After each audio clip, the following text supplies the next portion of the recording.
이 시간 함께 살펴볼 말씀 마태복음 6장 11절입니다.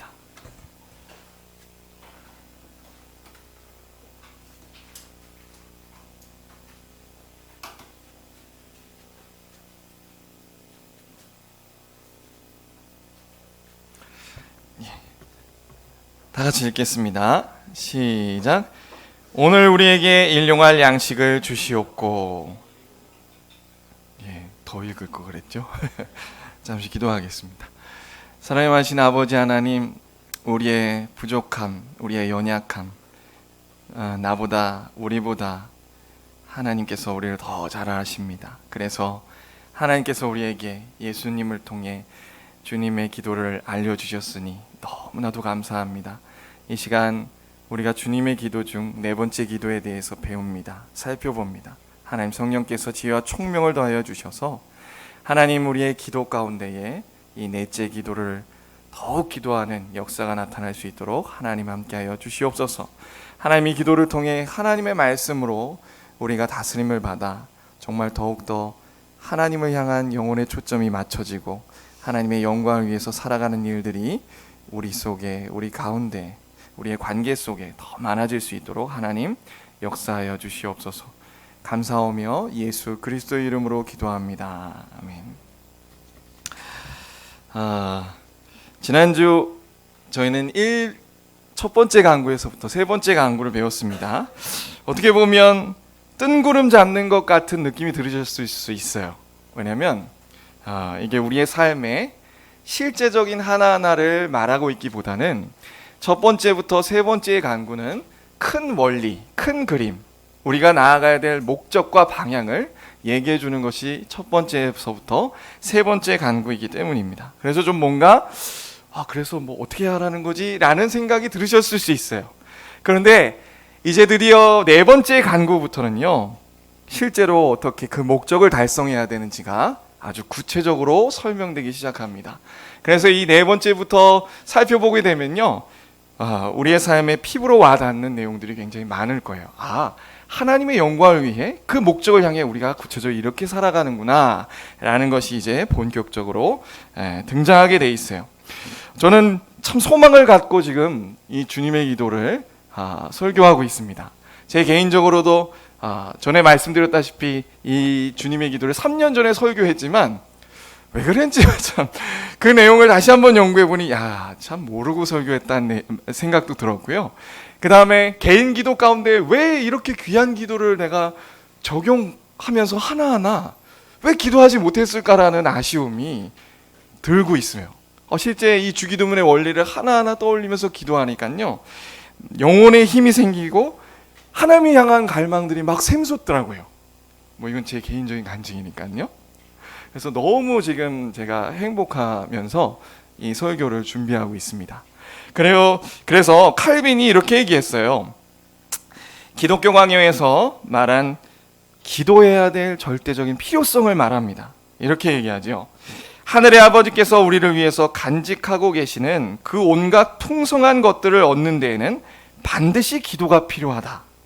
하나님과 사람 사이에는 일종의 교제가 있다. 곧 기도하면 교제가 생긴다는 거예요.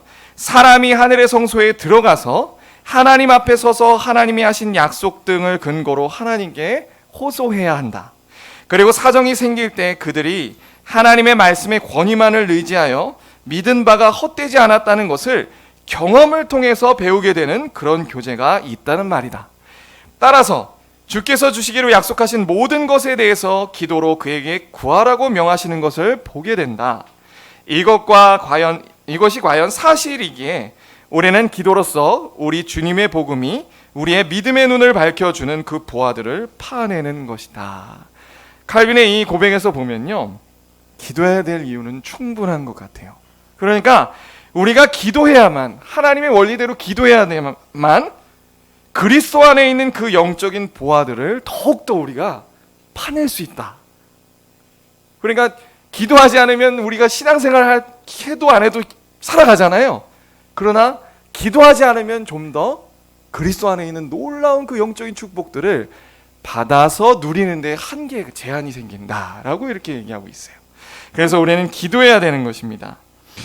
그리고 또 한 걸음 더 나아가서 칼빈은 뭐라고 얘기하냐면요, 마구잡이로 기도하는 게 아니라 주님이 가르쳐 주신 기도의 원리를 따라 기도해야 한다고 권면하고 있어요.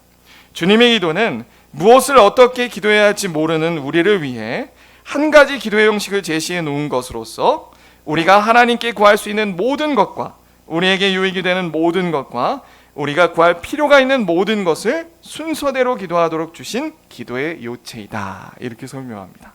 그러니까 기도 가운데 어떻게 해야 되는 거죠? 항상 우리 예수님께서 말씀하신 주님의 기도의 원리를 떠올리며 개인 기도에 적용하며 기도해야 된다는 거예요.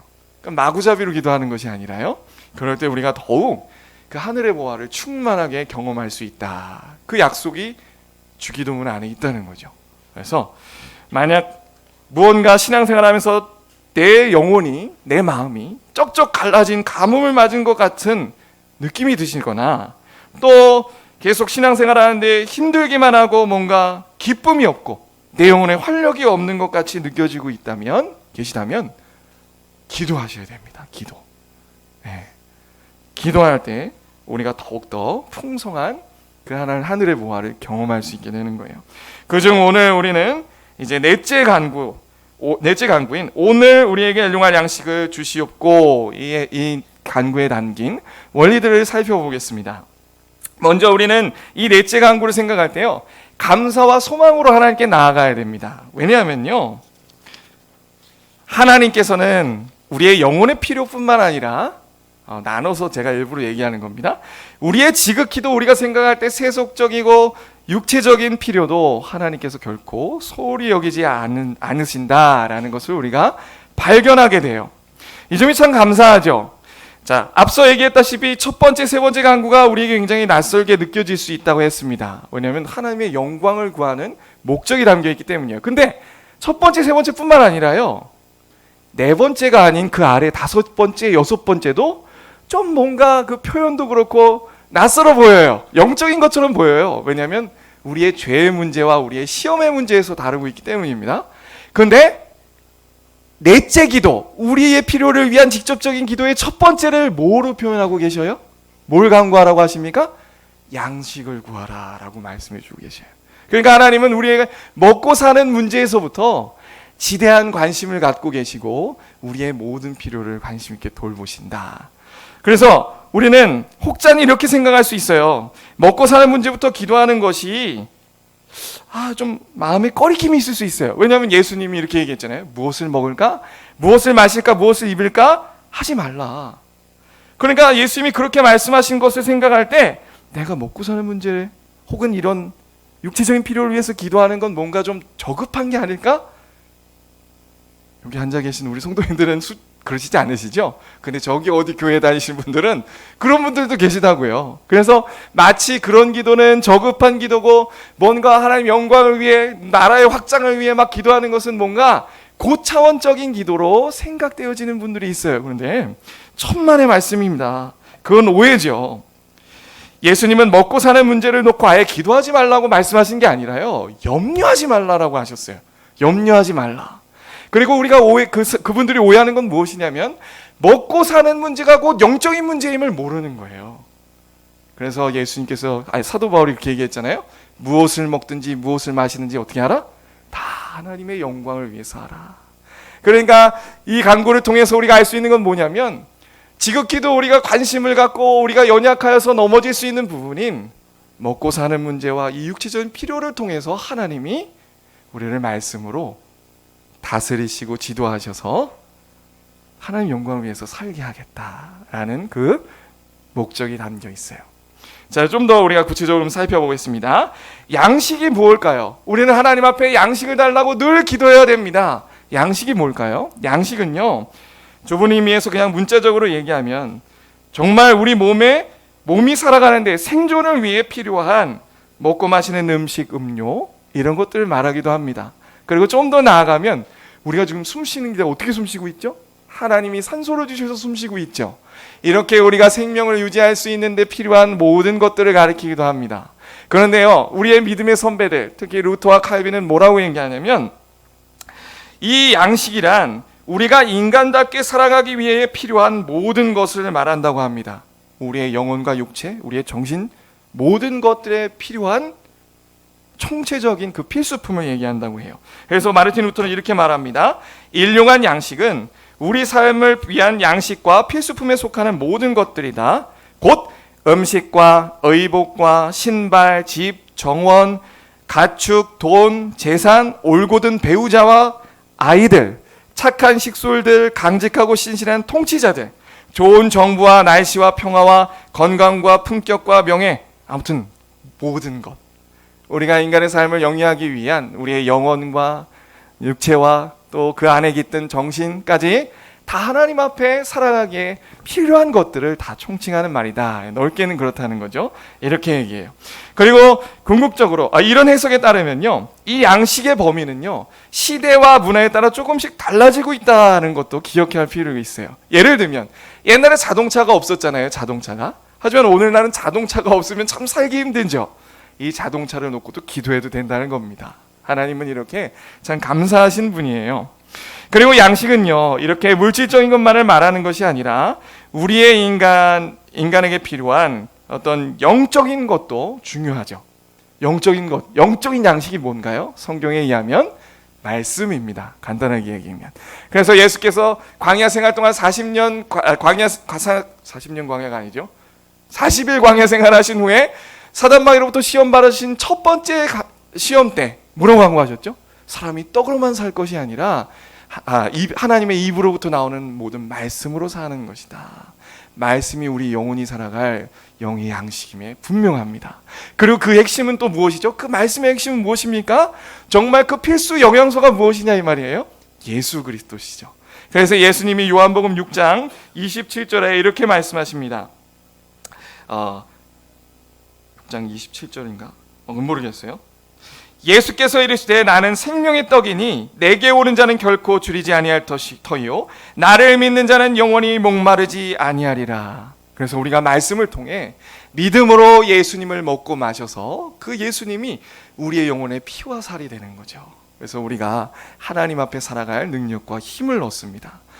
어쨌든 지극히 우리가 봤을 때 물질적인 거나 우리의 영혼을 위한 거나 다 이 모든 것이 한데 어우러져 우리의 삶이 어디를 향하게 만드는 거죠? 하나님의 영광을 위해. 그래서 양식을 달라 기도하는 거예요. 목적이 분명한 것입니다. 미리 얘기했지만 소리를 따라 얘기해 보겠습니다. 자, 생각해 봅시다. 예수님은 이렇게 양식을 우리가 기도로 하나님께 구해야 된다고 명하셨어요. 그런데 짐승은 기도하지 않죠.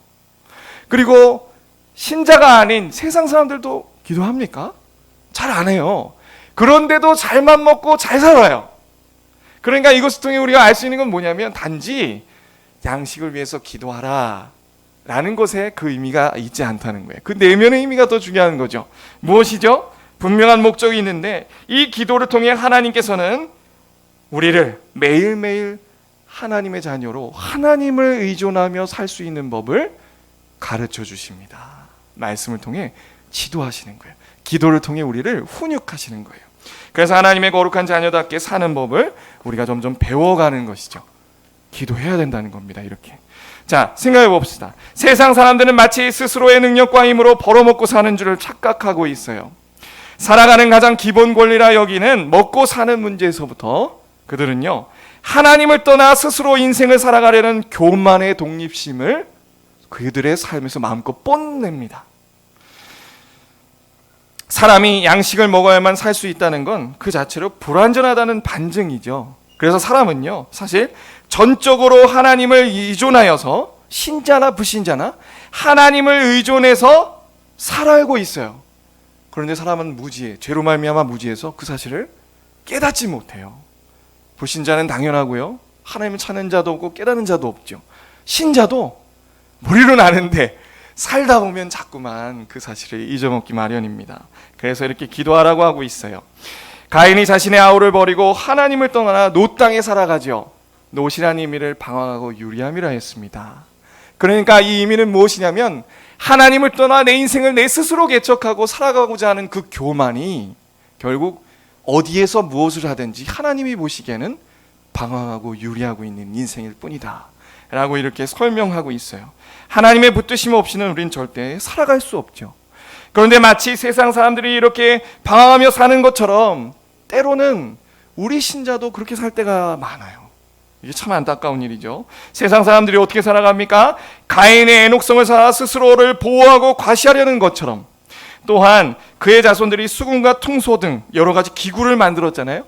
그러면서 남보다 자신을 더 우월하게 여기고 경쟁해서 우위를 점하고자 끊임없이 쉼을 얻지 못하고 고군분투하며 살아갔던 것처럼 우리도 이 세상 속에 살다 보면 자꾸만 그러고 있다고요. 그렇죠? 이게 우리 안에 있는 죄성으로 말미암은 비참함입니다. 그러나 사실 우리가 음식을 먹고 사는 것에서부터, 그리고 그렇게 여러 가지 것들을 만들고 우리가 때론 나를 높이는 그 모든 것들조차 하나님께 의존되어 있어요. 이 모든 것이 하나님으로부터 나오는, 하나님 없이는 불가능한 일들입니다. 무엇을 세상 사람들이 모르고 있는 거죠? 먹은 음식이 소화가 되어서 피가 살이 되는 원리를 우리 속에 두신 하나님을 잊어버린 거예요. 또 날 때부터 일정한 경계가 정해졌음을 모르는 겁니다. 우리의 부모님 아래 우리가 태어났고, 우리의 경제적 수준이 어느 정도 결정이 됐고, 우리의 사는 곳이 미국이 아닌 한국이라 하나님께서 우리의 경계를 정하셨음을 잊고 살아가고 있어요. 그래서 참으로 우리가 하나님 앞에, 하나님 양식을 주시되 일용할 양식을 우리에게 주세요라고 하나님 앞에 기도하며 우리가 늘 떠올려야 되는 것, 우리는 하나님 없이는 살 수 없는 의존적인 사람들이구나. 내가 먹고 사는 거, 대학 가는 거, 공부하는 거, 모든 것들이 하나님께 의존되어 있구나. 그래서 감사하고 찬양해야 된다 얘기합니다. 자, 그래서 예수님이 성도를 부르신 이유는 뭡니까? 간단하죠? 수많은 세상 사람들이 이렇게 자기 스스로 자기의 영광을 위해 자기를 능력을 의지하면서 살아갈 때에 그 혼란하고 방황하는 이 수많은 세상 사람들 속에서 하나님 앞에 서서 세상을 향하여 고백하라는 거예요. 하나님의 영광을 위해 우리는 하나님을 의존하며 사는 사람들입니다. 입술로부터 고백하게 확신하며 하나님께서 양식을 주심을 고백하며 살라고 요구하고 계세요. 한편 더 나아가서 우리는 기도할 때 이렇게 기도해야 됩니다. 우리가 예수님의 공로로 양식을 거저받은 선물이로구나 하며 하나님께 찬양해야 되는 거예요. 이건 무슨 얘기일까요? 세상 사람들은요, 요즘 과학이 더 발달해서요, 사회복지 얘기를 더 많이 합니다. 그러니까 인간으로서 누릴 수 있는 기본 권리가 의식주라는 거죠. 그래서 아무리 가난한 사람이더라도 선진국일수록 그 사회복지를 통해 보장받는 것이 점점 더 커갑니다. 이게 인간이 누려야 할 당연한 권리라고 생각하고 있어요. 그러나 성경은 아니라고 얘기합니다. 무슨 얘기죠?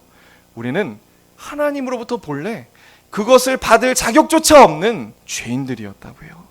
하나님 앞에 범죄함으로 말미암아 우리 모든 인류는 하나님 앞에 진노를 받아 우리가 지금 누리고 있는 것들 받을 자격이 없는 그런 사람들이었지만, 하나님이 악인이나 선인에게 똑같이 해를 비추어 주셨다. 왜죠?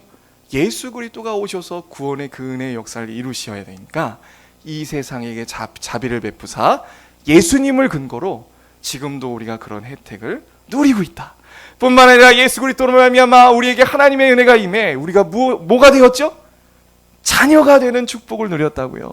그래서 사실 자녀가 되지 않으면 하나님 앞에 엄미한 공의 앞에 우리는 죽어서 으스러질 한 줌의 죄와 같지만, 그러나 하나님의 은혜로 말미암아 우리가 자녀가 되어서 당당히 하나님 앞에 하나님 양식을 주시옵소서. 누굴 근거로요? 예수 그리스도를 근거로 하나님 앞에 그 공로를 힘입어 기도드릴 수 있게 된다. 그래서 먼저 우리가 이 양식을 놓고 기도할 때 하나님 앞에 감사하고 찬양해야 됩니다. 이렇게 우리를 인도하고 계세요. 자, 그럼 일용할 양식을 구하는 것에 대해 살펴보겠습니다. 일용할이라는 표현은 문자 그대로 하루 동안 쓸 것을 의미하죠. 이 표현에 담긴 첫째 의미는 우리가 모든 양식의 원천이 하나님이심을 머리로만 아는 것이 아니라 실제 하루를 살아가면서 순간마다 하나님을 의존하는 경험들을 실제 경험해야 된다 라고 얘기합니다. 그러니까 한마디로 얘기하면 가장 기본적인 먹고 사는 문제에서부터 테스트를 통과하라고 이 기도 속에 명하고 계신 거예요. 자, 이렇게 생각해 보죠. 예수님으로부터 주님의 기도를 처음 배운 제자들, 이 넷째 강구를 들었을 때 제자들이 무엇을 떠올렸을까요? 출애굽기 16장입니다. 다시 말하면 만나 사건이에요. 우리 16장 4절 한번 가보겠습니다. 출애굽기 16장 4절이에요.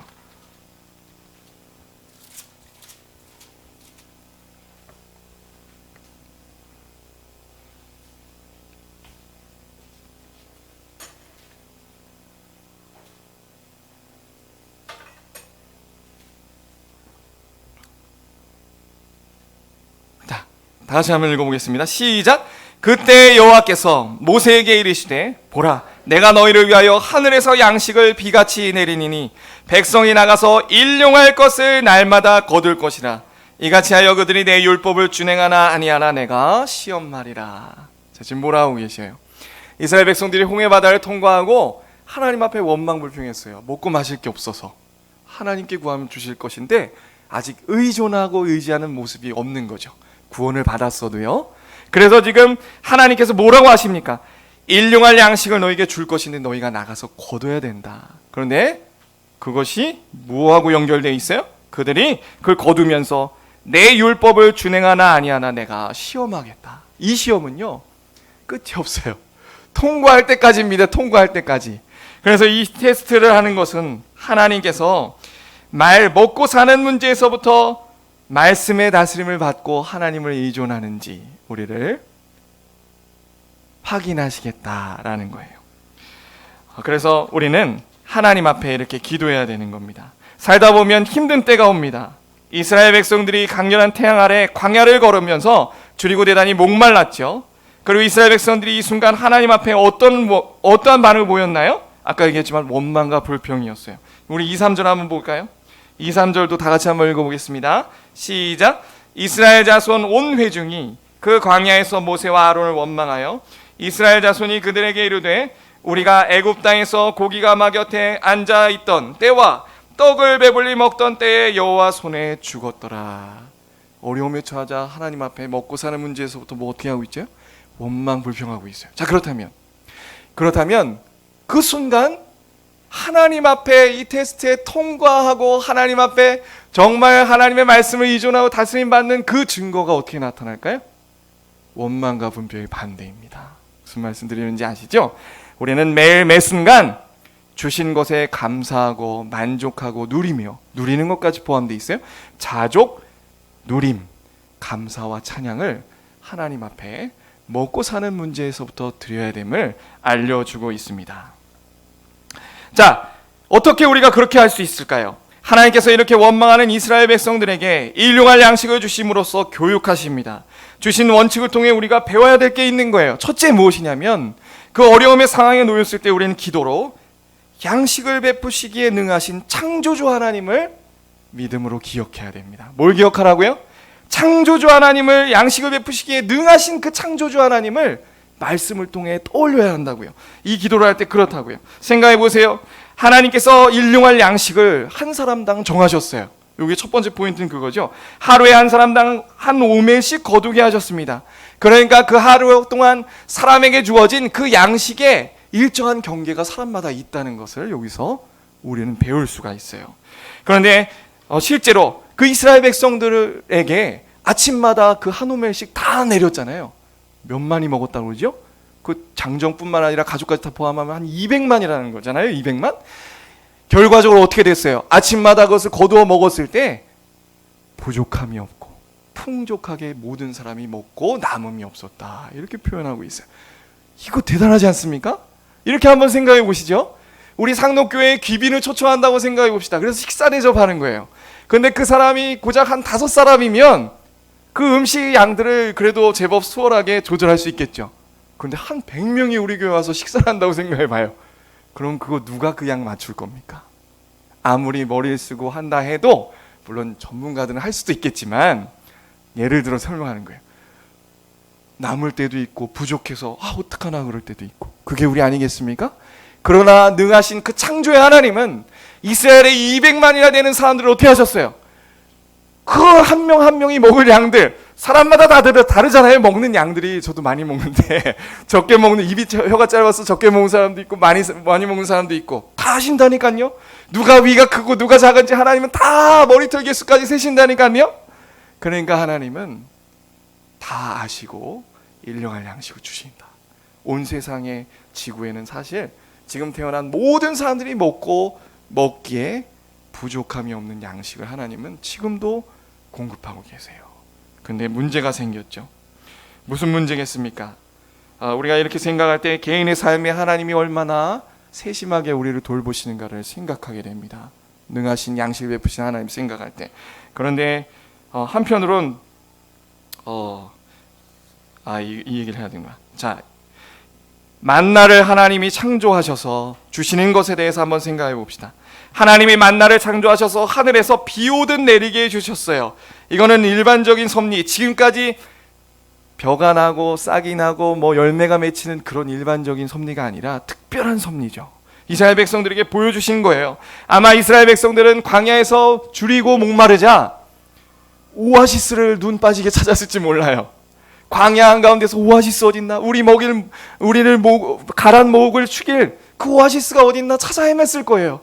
그러면서 온갖 노력을 기울이고 온갖 염려와 고민을 다 했겠죠. 그러나 그들이 놓치고 있는 사실은 무엇입니까? 그 광야의 그 떼약볕이 쨍쨍 찌는 광야의 한 중앙에 샘 솟는 샘이 있게 하신 그 하나님은 보지 못했다는 사실입니다. 그리고 또 이스라엘 백성들이 하늘에서 비와 같이 내리는 만나를 보면서 뭐라고 평했죠?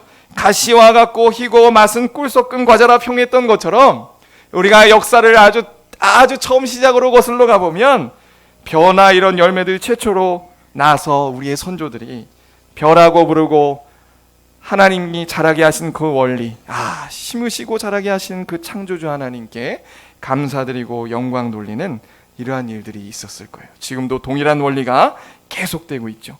그런데 이것을 믿지 않은 사람들은 어떻게 했습니까? 이스라엘 백성들은 이 하나님의 섭리를 믿지 않았기 때문에, 이 양식을 베푸시는 하나님을 바라보지 못했기 때문에 탐욕을 따라 자신의 배를 위해 만나를 정량보다 더 거두고자 했어요. 부하고자 하는 마음입니다. 그리고 또 어떤 이는 아껴서 아침까지 저장하려고 했어요. 이것도 탐욕의 한 단면입니다. 뒤에서 살펴보겠지만 극단으로 가면 금욕주의로 가는 거죠. 또 어떤 사람들이 있었습니까? 안식일 전날 2배를 거두고 안식일엔 나가지 말라고 했지만 역시 자신이 스스로 먹고 사는 문제를 해결할 수 있다고 착각하는 이들이 있었습니다. 그래서 안식일에도 만나를 주우려고 광야로 나가 허탕치고 돌아오고 말았어요. 방황하는 거죠. 그들이 자신의 교만과 탐욕을 따라 행한 그 결과는 무엇이었습니까? 말씀의 다스림을 받지 않음으로써 그들의 생활 속에 벌레가 생겨났고요, 악취가 풍겨졌고요, 하나님의 진노하심을 샀습니다. 동일해요. 우리가 살아가면서 먹고 사는 문제에서부터 하나님의 말씀을 다스림을 받지 못하고 하나님을 의존하지 못하고 내가 해결해 보려고 하면 하나님 보시기에 그것이 벌레가 생기는 것이고 악취가 나는 것일 뿐이에요. 그리고 이렇게 생각하면 됩니다. 이건 남 이야기가 아니에요. 우리가 알게 모르게 상당히 많은 순간 이렇게 살아갑니다. 첫 번째 예를 들어보죠. 물질 만능주의입니다. 세상 사람들은요, 추구하며 물질이 전부인 양 살아가는 사람들이 정말 많아요. 성공의 그 잣대는 더 많이 소유하는 것이라 말합니다. 그리고 부자가 되려 하죠. 부자가 되기 위해 최선을 다해 살아갑니다. 그러면서 그 눈이 어느새 바뀌어버려서 어느새 사람을 차별해요. 누가 더 좋은 차를 가졌냐? 누가 더 좋은 아파트에 사냐? 세상 사람들이 이러고 살고 있는 거죠. 그러면서 그런 것을 소유하지 못한 사람들을 깔보고 무시합니다. 이게 물질에 사로잡혀 사는 사람들이에요. 부자 되는 것이 죄냐? 그렇지 않죠. 부자 되는 것 자체는 죄가 아닙니다.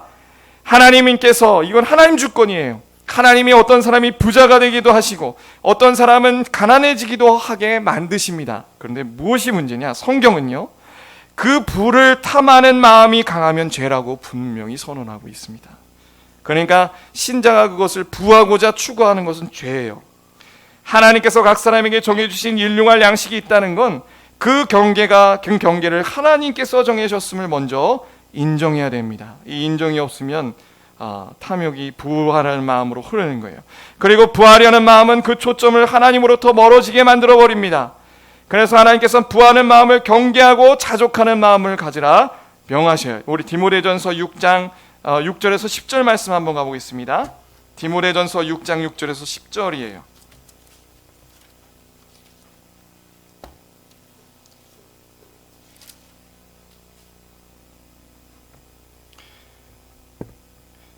같이 한번 읽어보겠습니다. 시작. 그러나 자족하는 마음이 있으면 경건은 큰 이익이 되느니라. 우리가 세상에 아무것도 가지고 온 것이 없음에 또한 아무것도 가지 못하리니 우리가 먹을 것과 입을 것이 있은즉 족한 줄로 알 것이니라. 부하려 하는 자들은 시험과 올무와 여러 가지 어리석고 해로운 욕심에 떨어지나니 곧 사람으로 파멸과 멸망에 빠지게 하는 것이라. 돈을 사랑함이 일만하게 뿌리가 되나니 이것을 탐하는 자들은 미혹을 받아 믿음에서 떠나 많은 근심으로 자기를 찔렀도다. 자, 지금 뭐라고 하고 있습니까? 부를 추구하고 내가 더 부자가 되고 싶어하는 마음으로 가득하면 온갖 시험과 온갖 영적인 어려움에 빠지게 돼요. 그리고 더 나아가서 뭐라고 합니까? 제일 안 좋은 케이스가 하나님을 떠나게 될 수 있다. 그러니까 얼마나 하나님과 재물을 겸하여 섬길 수 없다. 얼마나 하나님이 이 부를 경계하는지 우리가 이 기도 속에 유념해야 되는 거예요. 그리고 한편 금욕주의. 자, 하나 또 얘기할게요. 그럼 저축하는 게 죄일까요? 재테크하는 게 죄입니까? 중심의 문제입니다. 중심. 어떤 목적을 가지고 돈을 벌어먹고 사는가. 어려우시죠? 뒤에 살펴보고 있지만 하나님은 하나님 영광을 위해 남에게 도움을 주라고 부를 주신다. 그 뒷내용이에요. 넘어가겠습니다. 한편 금욕주의도 경계해야 됩니다. 물질 만능주의를 추구하는 자들이 탐욕에 이끌려 광야로 나가 정해진 양보다 더 많은 것들을 거두어들인 극단이라면 금욕주의자들은요, 하루에 정해진 만나를 아껴서 남기는 자들의 극단이라고 할 수 있어요. 이들은 금욕과 경건을 동일시합니다. 마치 불교의 무소유처럼 어떻게든 우리가 더 절제하고 덜 먹고 아끼고 심지어는 소유한 것들을 버리라고 얘기하죠. 그러나 이 모든 일용할 양식을 주신 하나님을 이런 행위는 능멸하는 행위입니다. 디모데전서 4장 1절에서 5절 제가 읽겠어요. 그러나 성령이 밝히 말씀하시기를 후일에 어떤 사람들이 믿음에서 떠나 미혹하는 영과 귀신의 가르침을 따르리라 하였으니 자기 양심이 화인을 맞아서 외식함으로 거짓말하는 자들이라. 혼인을 금하고 어떤 음식물을 먹지 말라고 할 터이나 음식물은 하나님이 지으신 바니 믿는 자들과 진리를 아는 자들이 감사함으로 받을 것이라. 아멘. 금욕주의 안 된다는 거예요. 음식물 먹으라고 주셨는데 왜 그걸 누려야죠. 하나님이 우리에게 뭐라고 그러죠? 먹는 욕구? 식욕, 죄송합니다. 식욕을 주셨잖아요. 근데 왜 그걸 억제하냐고요? 참 희한한 사람들이 있어요. 그러니까 이 뒤에 다 이게 마귀가 하는 짓입니다. 마귀가. 자, 또 한편 방탕주의, 방종주의자들도 우리가 경계해야 됩니다. 하나님께서 무엇을 먹을까, 무엇을 마실까, 무엇을 입을까 염려하지 말라고 하셨고 양식을 주신다고 약속하셨으니까 어떤 사람은 일 안 해. 기도도 안 하고 일도 잘 안 할 거야. 게으르게 띵까띵까 놀자. 이런 배짱이 같은 사람이 있다고요. 그러나 그렇지 않습니다. 예수님은 그 말씀을 하시면서도 잠자고 있는 새를 보라고 말씀하지 않았어요. 하늘에 열심히 날아가고 있는 새, 뭐랄까요? 먹이를 찾으러 가나? 아무튼 그 날아가고 둥지를 지으려 가든 날아가고 있는 새를 보면서 저 새를 보라고 말씀하셨다는 거예요. 그러니까 우리가 기도하면서 하나님 앞에 최선을 다해 살아야 합니다. 그래서 이런 말씀하시죠. 우리 누구든지 일하기 싫거든 먹지도 말게 해라. 사도 바울의 아주 훌륭한 교훈입니다. 그리고 또 뭐라고 하죠? 전도서 3장 13절 이거 같이 읽겠어요. 이게 참 우리 인생에 주신 낙인 것 같아요. 전도서 3장 13절입니다.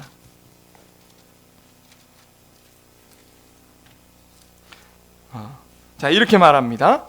전도서 3장 13절.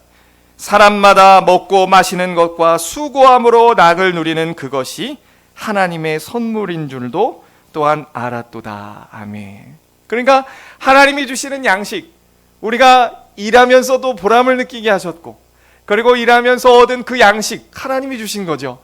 그 양식도 먹고 어떻게 하라고요? 누려라. 누려. 감사해라. 그래서 식사하실 때 그 음식도 그냥 대충 넘기지 마시고요. 한 번 더 씹으시면서 음미하시고 감사하시고, 이런 삶의 태도가 우리에게 너무나도 중요하다라고 얘기하고 있어요. 자, 그래서 하나님 앞에 왜 이렇게 일용할 양식을 주시옵소서라고 기도하라고 그러냐? 그 기도의 대표적인 기도가 잠언서 30장입니다. 다 아시죠? 아굴의 기도. 한번 넘어가 보겠어요. 잠언서 30장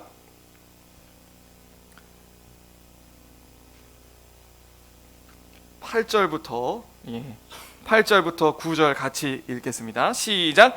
곧 헛된 것과 거짓말을 내게서 멀리하옵시며 나를 가난하게도 마옵시고 부하게도 마옵시고 오직 필요한 양식으로 나를 먹이시옵소서. 혹 내가 배불러서 하나님을 모른다. 여호와가 누구냐 할까 하오며 혹 내가 가난하여 도둑질하고 내 하나님의 이름을 욕되게 할까 두려워함이니이다. 너무 훌륭한 기도입니다. 왜 훌륭하죠? 초점이 하나님께 있기 때문이에요. 하나님, 내가 부해서 하나님이 부를 주실 수 있거든요. 근데 아굴은 오히려 부자가 아니었나 봐요. 뭐라고 기도하냐면 하나님, 부하게 마세요. 내가 부했다가 내 마음의 탐욕과 동해서 내가 하나님과 마음이 멀어질까 걱정입니다. 그리고 또 뭐라 기도합니까? 하나님, 너무 가난하게도 마세요. 가난하여서 내가 정말 먹고 사는 문제 때문에 너무 고민하는 나머지 도둑질하게 되면 하나님의 이름에 먹칠하는 거잖아요. 하나님, 이게 바로 일용할 양식을 구하는 기도입니다. 말씀의 다스림을 받아서 우리의 먹고 사는 문제부터 초점을 어디에 맞춥니까? 하나님께. 나의 먹고 사는 문제부터 이 양식의 모든 문제가 하나님으로부터 오는구나. 하나님이 아니면 내가 누리는 거 누릴 수 없구나. 나는 전적으로 하나님께 의존한 존재구나. 이렇게 하나님께 초점을 맞추고 또 먹고 사는 문제에서부터 어떻게 하면 하나님의 영광을 위해서 살까? 기도하라는 거예요. 기도하라. 참 너무나도 감사한 말씀이 아닐 수 없습니다. 정말 이렇게 되면 너무 좋겠어요. 하지만 자, 이제 마지막입니다. 이제 일용할 양식을 우리에게 주옵소서 할 때 우리에게 일용할 양식을 주옵시고, 우리에게란 표현을 살펴보겠어요. 이건 너무나도 감사합니다. 이 얘기를 생각할 때마다 하나님은 아셔요. 뭘 아시냐면 우리가 그렇게 살고자 하지만 우리가 또 넘어질 것을 아셔요. 그러니까 우리 안에 죄성이 있기 때문에 참 이렇게 살기 없는 지지리도 이렇게 살기 어려운 사람들이라는 걸 하나님을 아신다고요. 그래서 우리에게라는 표현을 붙여주신 겁니다. 그러니까 이거는 뭐냐면 삶의 실천을 요구하는 건데요, 사랑을 나누라는 겁니다. 기도부터, 내 일용할 양식부터 기도하지 말고 누구를 위해서 기도해요? 우리. 자, 그럼 우리의 범주는 무엇일까요? 기도부터 시작해서 실제 우리가 하나님께서 주신 양식을 가지고 나눌 때 우리가 우리에게 얽매였던, 우리 탐욕에 얽매였던 그 탐욕, 이기심, 그런 우리가 넘어질 것 같은 그런 것들로부터 벗어나게 하신다는 거예요. 실제 그렇게 할 때. 자, 보세요. 그러면 우리의 범주는 무엇입니까? 우리의 범주는요, 교회 공동체와 세상 사람들까지를 말합니다. 하나님의 계획은 개인 구원을 넘어서요, 교회도 있고요. 교회가 핵심이죠. 교회를 확장하여서 정말 복음이 전파되어 많은 사람들이 하나님을 믿게 되는 것이죠. 그런데 거기서만 끝나는 것이 아니라 하나님은 예수 그리스도 재림 때에 온 세상을 재창조하시는 계획까지 가지고 계세요. 그러니까 우리는 범위를 어떻게 놓고 기도해야 되냐면 나를 넘어 먼저 교회 지체들을 위해 기도하고요, 그리고 온 세상이 정말 하나님으로부터 일용할 양식을 먹고 누릴 수 있도록 하나님 앞에 기도하며 살아가야 된다는 거예요.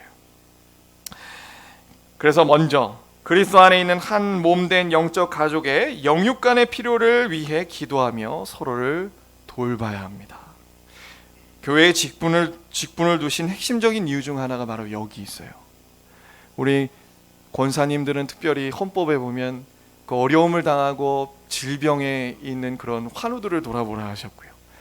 또 우리 집사님들은 뭐죠? 정말 실제 이 교회에서 말을 못하고 있지만 경제적으로 어려움을 당하는 성도들을 유심히 지켜봤다가 정말 지혜롭게 자존심이 상처가지 않게 우리 교회에 모인 그 양식들로 주라는 거예요. 주라는 거.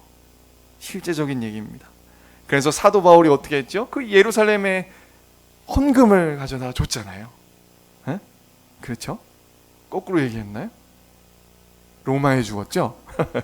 그러니까요. 이렇게 우리가 한데 마음을 모아 그 어려운 지체들을 돌아봐야 된다. 우리 교회뿐만 아니라 참 감사하게도 우리 옆에 이웃 교회 어려울 때 우리 도와주었잖아요. 힘을 닿을 때까지 더 이렇게 돌아보며 어려운 교회들을 도우라 하시는 거예요. 그리고 또 하나, 이것을 넘어 이거 이렇게까지는 저 생각해 본 적이 없는데 이번에 공부하면서 새롭게 알았습니다. 뭐냐면 루터는 여기에다가 이제 온 세상을 놓고 기도하라고 그랬죠. 거기에 이렇게 얘기해요. 그 다음은 온 세상인데 이 기도에서 사회적 차원을 더하며 기도하라 요구합니다. 세상 사람들도 일용할 양식을 얻도록 경제가 활성화되어야 하는 거예요. 그리고 취업률이 높아져야 되고요. 정의로운 사회가 구현되어야만 우리가 골고루 하나님의 양식을 누리며 살 수 있게 되는 겁니다. 그래서 그 사업장에서 그 서로 거래할 때 또 노동시장에서 가난한 이들을 짓밟고 하루하루 끼니거리를 앗아가는 악의적인 착취가 사라지도록 기도부터 해야 된다. 루터가 이렇게 기도했어요. 그러니까 우리에게라는 범위는 온 세상 사람들까지인 거죠. 옆에 있는 북한 동포들 위해서도 기도해야 되고, 우리가 할 수 있는 한 머리를 맞대서 우리 교회가 어떻게 도와줄 수 있을까, 혹은 우리 노예가 어떻게 노예는 지역 교회를 얘기합니다. 어떻게 다른 나라 도와줄 수 있을까, 이런 고민들을 하며 함께 기도하라고 우리에게 요구하고 있는 거예요. 이 넷째 기도 참 멋지지 않습니까? 이것을 공부하면서 너무 자부심이 생기는 거예요. 하나님은 이 기도에도 이렇게 정말 귀한 원리들을 담아주셨구나. 우리 개인을 생각하실 뿐만 아니라 교회와 온 세상까지 하나님께서 생각하도록 이 나라를 이루는 일인 거죠. 이게 하나님 나라를. 너무 참 감사하다 생각이 들었어요. 사랑하는 성도 여러분, 이렇게 오늘 우리에게 일용할 양식을 주시옵고라는 넷째 기도는요, 우리의 영혼을 살리는 기도입니다. 내 탐욕과 내게 주어진 하루를 내가 스스로 개척하여 양식을 취하려는 우리의 교만 그리고 염려로부터 벗어나서요, 주님의 의와 그분의 나라와 그분의 영광을 구하는 길이 바로 이 기도에 담겨 있는 거예요. 이 멋진 기도를 함께 개인 기도 시간에 기도해 보시지 않으시겠습니까? 하나님께서 주님의 기도를 알려주시며 우리에게 명령하십니다. 오늘 우리에게 일용할 양식을 주시옵소서. 우리의 개인 기도 가운데 정말 힘써 하나님의 은혜를 구하는 우리 모두가 되길 소망합니다. 기도하시겠습니다. 사랑하신 아버지 하나님, 감사합니다. 아버지, 이 넷째 기도가 너무나도 귀합니다. 이 넷째 기도를 살펴보더니 하나님께 초점이 맞춰지고 하나님이 너무 멋지세요. 하나님 영광 받아주시고, 정말 우리가 비록 아직 그렇게 살지 못하지만 하나님 은혜로 말미암아 아버지, 우리가 이 기도 가운데 은혜를 부어주셔서 정말 나와 우리와 온 세상의 모든 일용할 양식을 위해 기도하고 실천하는 우리 모두가 될 수 있도록 하나님 함께하여 주시옵소서. 감사하며 예수 그리스도 이름으로 기도합니다. 아멘. 393장 찬양하시겠습니다.